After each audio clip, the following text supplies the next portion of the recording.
Now, here's some conventional wisdom.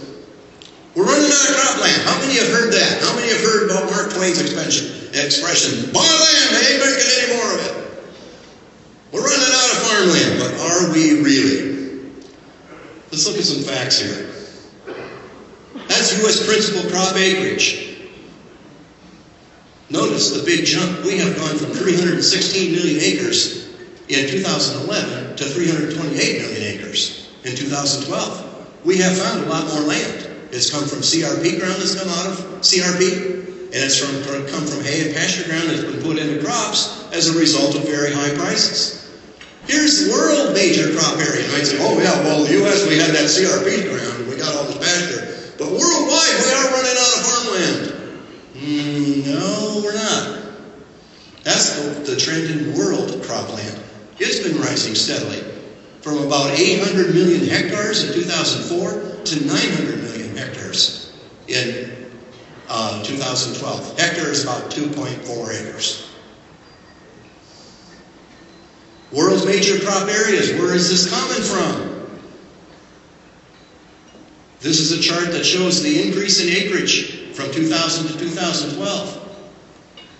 93 million acres worldwide in corn, we found. 82 million more acres for soybeans, we found, since 2000.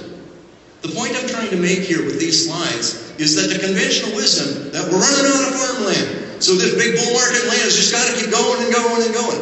That's one of the most dangerous signs right there that we might be in a bubble. Because if you get to the point where you hear about some ground selling at auction, and you hear the guy interviewed by the local paper saying, why in the world did you pay that much for that farm? It doesn't make any sense cash flow-wise. And you hear an answer something like, yeah, no, it doesn't make any sense now, but I paid it because the land market keeps going up. If that's the only reason that really you've got investors that are continuing to bid up land, is that the only thing they can come up with? That it doesn't really cash flow? Even the return now, the rent return is like half of 1% of what they just laid down for that land. And they say, well, I bought it because it just keeps going up. That's a very dangerous sign. That's what we heard about 1979. Where is it increasing in the world? Brazil, up 41 million acres since 2000. Argentina, up 23 million. The Ukraine, up 19 million. We are finding more land. I'm actually old enough to remember a USDA secretary named Earl Butz. Raise your hand if any of you in here remember Earl Butz. Earl Butz lost his job for selling some off-color humor, but he was a funny guy.